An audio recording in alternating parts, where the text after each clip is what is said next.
স্বাগতম রূপকথার গল্প চ্যানেলে। আজ আপনাদের শোনাব সত্যজিৎ রায়ের লেখা এক অনন্য গল্প, ক্লাস ফ্রেন্ড। বন্ধুত্ব, স্কুল জীবনের স্মৃতি আর অতীতের অদ্ভুত ফিরে আসা, এই তিনকে এক সুতোয় গেথে সত্যজিৎ রায় তৈরি করেছেন এক রহস্যময় অভিজ্ঞতা। একদিন হঠাৎই পুরনো সহপাঠীর সঙ্গে দেখা। তার কথাবার্তা, আচরণ সবকিছুতেই যেন একটা অস্বাভাবিক ছায়া। কিন্তু কেন? কী কারণে এত অদ্ভুত বদল? পুরনো দিনের সেই বন্ধু কি সত্যিই আগের মতো আছে, নাকি লুকিয়ে আছে এমন কিছু রহস্য যা কারোর কল্পনাতেও আসে না? চলুন ডুবে যাই গল্পের আবহে। ক্লাস ফ্রেন্ড, সত্যজিৎ রায়ের কলমে এক অচেনা, শিহরণ জাগানো সফর।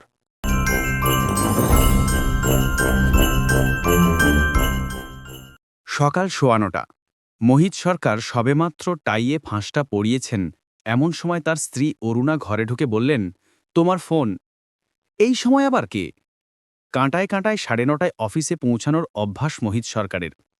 ঠিক বেরোনোর মুখে ফোন এসেছে শুনে স্বভাবতই তার কপালে ভাঁজ পড়ল। অরুণা দেবী বললেন, বলছে তোমার সঙ্গে স্কুলে পড়ত। স্কুলে? বোঝো, নাম বলেছে? বলল, জয় বললেই বুঝবে। ৩০ বছর আগে স্কুল ছেড়েছেন মোহিত সরকার। ক্লাসে ছিল জনাচল্লিশেক ছিলে। খুব মন দিয়ে ভাবলে হয়তো তাদের মধ্যে জনাভিষেকের নাম মনে পড়বে, আর সেই সঙ্গে চেহারাও। জয় বা জয়দেবের নাম ও চেহারা দুটোই ভাগ্যক্রমে মনে আছে, কারণ সে ছিল ক্লাসের সেরা ছেলেদের মধ্যে একজন। পরিষ্কার ফুটফুটে চেহারা, পড়াশোনায় ভালো, ভালো হাই জাম্প দিত, ভালো তাসের ম্যাজিক দেখাত। ক্যাসাবিয়াঙ্কা আবৃত্তি করে একবার মেডেল পেয়েছিল। স্কুল ছাড়ার পর তাঁর আর কোনো খবর রাখেননি মোহিত সরকার। তিনি এখন বুঝতে পারলেন যে এককালে বন্ধুত্ব থাকলেও এতকাল ছাড়াছাড়ির পর তিনি আর কোনো টান অনুভব করছেন না তার স্কুলের সহপাঠীর প্রতি। মোহিত অগত্যা টেলিফোনটা ধরলেন। হ্যালো, কে মোহিত? চিনতে পারছো ভাই? আমি সেই জয়দেবস বোস, বালিগঞ্জ স্কুল। গলা চেনা যায় না, তবে চেহারাটা মনে পড়ছে। কি ব্যাপার? তুমি তো এখন বড় অফিসার ভাই, নামটা যে মনে রেখেছ এটাই খুব। ওসব থাক, এখন কি ব্যাপার বলো। ইয়ে, একটু দরকার ছিল, একবার দেখা হয়? কবে? তুমি যখন বলবে। তবে যদি তাড়াতাড়ি হয় তাহলে তাহলে আজই করো। আমার ফিরতে ফিরতে ৬টা হয়। ৭টা নাগাদ আসতে পারবে? নিশ্চয়ই পারবো। থ্যাংক ইউ ভাই, তখন কথা হবে। হালে কেনা হলকা নীল স্ট্যান্ডার্ড গাড়িতে আপিস যাবার পথে মোহিত সরকার স্কুলের ঘটনা কিছু মনে আনার চেষ্টা করলেন। হেডমাস্টার গিরিন সুরের ঘোলাটে চাহনি আর গুরুগম্ভীর মেজাজ সত্ত্বেও স্কুলের দিনগুলি ভারী আনন্দের ছিল। মোহিতও নিজে ভালো ছাত্র ছিলেন। শঙ্কর, মোহিত আর জয়দেব এই তিনজনের মধ্যেই রেষারেষি ছিল।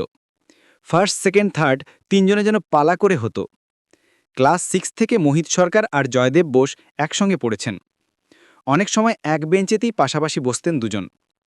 ফুটবলেও পাশাপাশি স্থান ছিল দুজনের। মোহিত খেলতেন right in, Joydeb right out.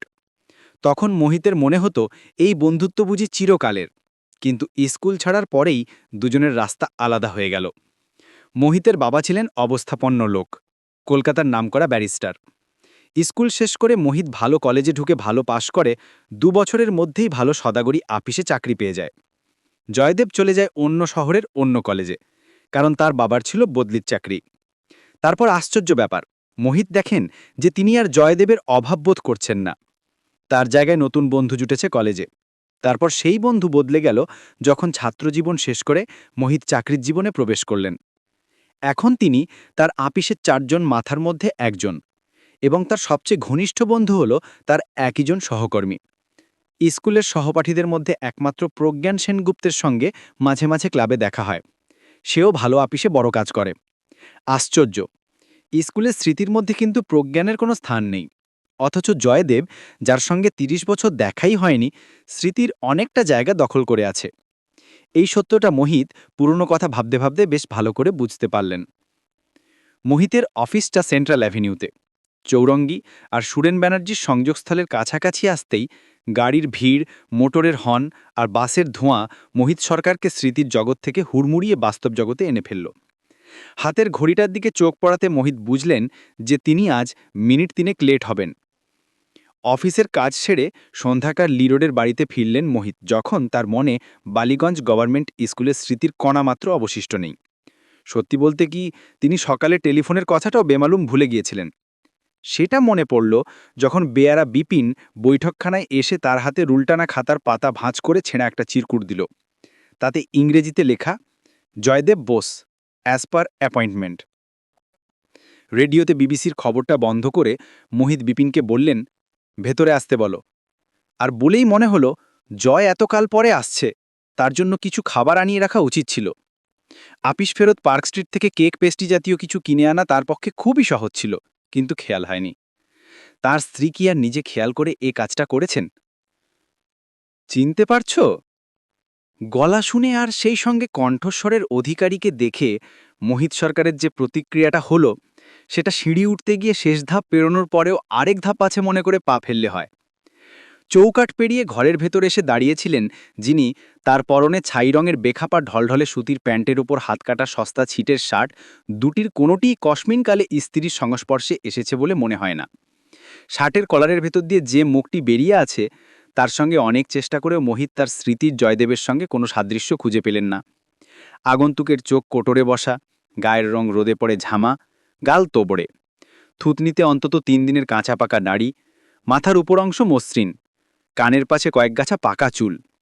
প্রশ্নটা হাসি মুখে করায় ভদ্রলোকের দাঁতের পাটিও দেখতে পেরেছেন মোহিত, এবং মনে হয়েছে পান খাওয়া ক্ষয়ে যাওয়া দাঁত নিয়ে হাসতে হলে হাত দিয়ে মুখ ঢেকে হাসা উচিত। অনেক বদলে গেছি না? বসো। মোহিত এতক্ষণে উঠে দাঁড়িয়েছেন। সামনে সোফায় আগন্তুক বসার পর মোহিতও তার নিজের জায়গায় বসলেন।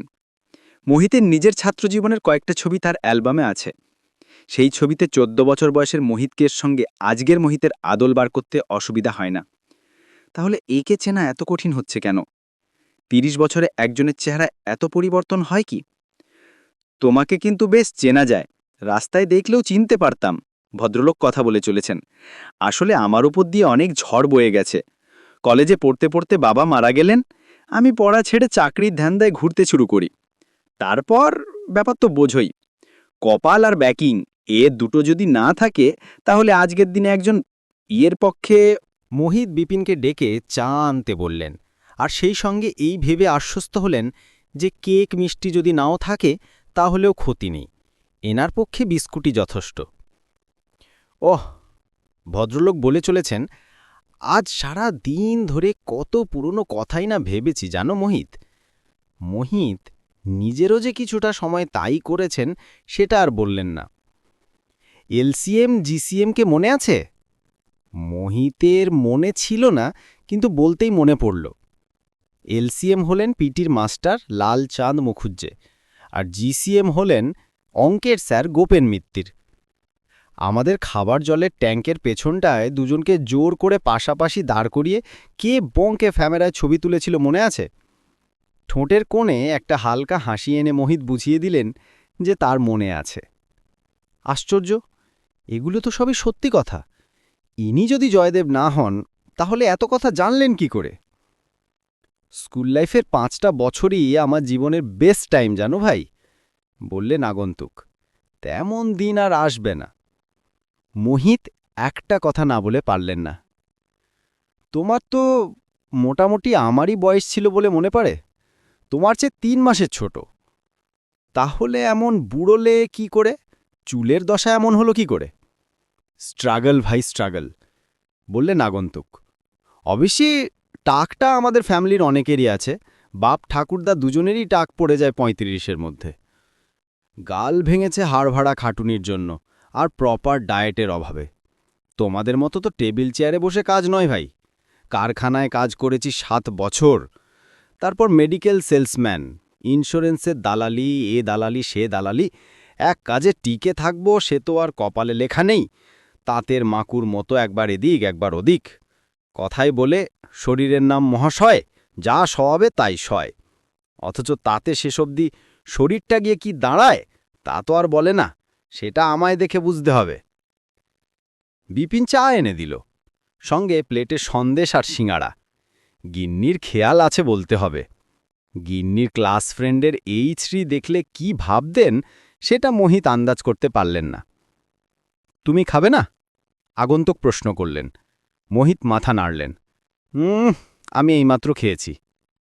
একটা সন্দেশ? না, তুমি খাও। ভদ্রলোক সিঙাড়ায় কামড় দিয়ে চিবোতে চিবোতেই বললেন, আমার ছেলেটার পরীক্ষার সামনে, অথচ এমন দশা জানো মোহিত ভাই, ফি টাকাটা যে কোত্থেকে আসবে তা তো বুঝতে পাচ্ছি না। আর বলতে হবে না, মোহিত গুছে নিয়েছেন। আগেই বোঝা উচিত ছিল এর আসার কারণটা কি। সাহায্য প্রার্থনা, আর্থিক সাহায্য। কত চাইবেন? 20-25 হলে দিয়ে দেওয়াই হবে বুদ্ধিমানের কাজ, কারণ না দিলেই যে উৎপাতের শেষ হবে এমন কোনো ভরসা নেই। আমার ছেলেটা খুব ব্রাইট জানো ভাই, পয়সার অভাবে তার পড়াশোনা মাঝপথে বন্ধ হয়ে যেতে পারে এ কথাটা ভেবে আমার রাতে ঘুম হয় না। দ্বিতীয় সিঙারাটা উঠে গেল প্লেট থেকে। মোহিত সুযোগ পেলেই জয়দেবের সেই বালক বয়সের চেহারাটার সঙ্গে আগন্তুকের চেহারা মিলিয়ে দেখছেন, আর ক্রমেই তার বিশ্বাস বুদ্ধমূল হচ্ছে যে সেই বালকের সঙ্গে এই প্রৌঢ়ের কোনো সাদৃশ্য নেই।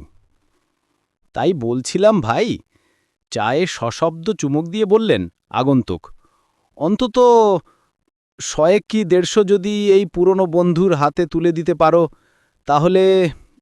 Very sorry. হ্যাঁ? টাকার কথাটা উঠলেই সরাসরি না করে দেবেন এটা মোহিত মনে মনে স্থির করে ফেলেছিলেন, কিন্তু এখন মনে হলো ব্যাপারটা এতটা রূঢ়ভাবে না করলেও চলত। তাই নিজেকে খানিকটা শুধরে নিয়ে গলাটাকে আরেকটু নরম করে বললেন, সরি ভাই, আমার কাছে জাস্ট নাও ক্যাশের একটু অভাব। আমি কাল আসতে পারি? এনি টাইম, তুমি যখনই বলবে। কাল? আমি একটু কলকাতার বাইরে যাব, ফিরব 3-3 পরে। তুমি রবিবার এসো। রবিবার? আগন্তুক যেন খানিকটা চুপসে গেলেন। মোহিত মনস্থির করে ফেলেছেন, ইনিই যে জয়, চেহারায় তার কোনো প্রমাণ নেই। কলকাতার মানুষ ধাপ্পা দিয়ে টাকা রোজগারের হাজার ফিকির জানে। ইনি যদি জালিয়াত হন, হয়তো আসল জয়দেবকে চেনেন। তার কাছ থেকে 30 বছর আগের বালিগঞ্জ স্কুলের কয়েকটা ঘটনা জেনে নেওয়ার কি এমন কঠিন কাজ। রবিবার কখন আসব? আগন্তুক প্রশ্ন করলেন। সকালের দিকেই ভালো, এই 9টা 9:30। শুক্রবার ঈদের ছুটি। মোহিতার আগে থেকেই ঠিক আছে বারুইপুরে এক বন্ধুর বাগান ভাড়ি গিয়ে উইকেন্ড কাটিয়ে আসবেন। 2 দিন থেকে রবিবার রাতে ফেরা। সুতরাং ভদ্রলোক সকালে এলে তাকে পাবেন না। এই প্রতারণাটুকুরও প্রয়োজন হতো না যদি মোহিত সোজাসুজি মুখের উপর না করে দিতেন। কিন্তু কিছু লোক আছে যাদের দ্বারা এই জিনিসটা হয় না। মোহিত এই দলেই পড়েন। রবিবার তাকে না পেলে যদি আবার আসেন ভদ্রলোক, তাহলে তার সঙ্গে দেখা না করার কোনো অজুহাত বার করবেন মোহিত সরকার। তারপর হয়তো আর বিরক্ত হতে হবে না। আগন্তুক চায়ের কাপের শেষ চুকুম দিয়ে সেটা নামিয়ে রাখতেই ঘরে আরেকজন পুরুষ এসে ঢুকলেন। ইনি মোহিতের অন্তরঙ্গ বন্ধু বাণীকান্ত সেন। আরও 2 জন আসার কথা আছে, তারপর তাসের আড্ডা বসবে। এটা রোজকার ঘটনা। বাণীকান্ত ঘরে ঢুকেই যে আগন্তুকের দিকে একটা সন্দিগ্ধ দৃষ্টি দিলেন, সেটা মোহিতের দৃষ্টি আড়াল না। আগন্তুকের সঙ্গে বন্ধুর পরিচয়ের ব্যাপারটা মোহিত অম্লান বদনে এড়িয়ে গেলেন। আচ্ছা, তাহলে আসি। আগন্তুক উঠে দাঁড়িয়েছেন। তুই এই উপকারটা করলে সত্যি গ্রেটফুল থাকব ভাই, সত্যি। ভদ্রলোক বেরিয়ে যাওয়ার পর মুহূর্তেই বাণীকান্ত বন্ধুর দিকে ফিরে ভ্রুকুঞ্চিত করে বললেন, এই লোকটা তোমাকে তুই করে বলছে, ব্যাপারটা কি? এতক্ষণ তুমি বলছিল, শেষে তোমাকে শুনিয়ে হঠাৎ তুই বলল। লোকটা কে? মোহিত উত্তর না দিয়ে বুকশেলফ থেকে একটা পুরনো ফটো অ্যালবাম বার করে তার একটা পাতা খুলে বাণীকান্তর দিকে এগিয়ে দিল। এ কি, তোমার স্কুলের গ্রুপ নাকি? বোটানিক্সে পিকনিকে গিয়েছিলাম, বললেন মোহিত সরকার। কারা এই 5 জন? আমাকে চিনতে পারছো না? দাঁড়াও দেখি। অ্যালবামের পাতাটাকে চোখের কাছে নিয়ে বাণীকান্ত সহজেই তার বন্ধুকে চিনে ফেললেন। এবার আমার ডান পাশের ছেলেটিকে দেখো তো ভালো করে। ছবিটাকে আরও চোখের কাছে এনে বাণীকান্ত বললেন, দেখলাম। মোহিত বললেন, ইনি হচ্ছেন যিনি এইমাত্র উঠে গেলেন। স্কুল থেকে কি জুয়া ধরেছিলেন নাকি? অ্যালবামটা সশব্দে বন্ধ করে পাশের সোফায় ছুঁড়ে ফেলে দিয়ে প্রশ্ন করলেন বাণীকান্ত। ভদ্রলোককে অন্তত 32 বার দেখেছি রেসের মাঠে। সেটাই স্বাভাবিক, বললেন মোহিত সরকার। তারপর আগন্তুকের সঙ্গে কি কথা হলো সেটা সংক্ষেপে বললেন। পুলিশে খবর দে, বললেন বাণীকান্ত। চোর জোচ্চোর জালিয়াতের ডিপো হয়েছে কলকাতা শহর। এই ছবির ছেলে আর ওই জুয়ারি এক লোক হওয়া ইম্পসিবল।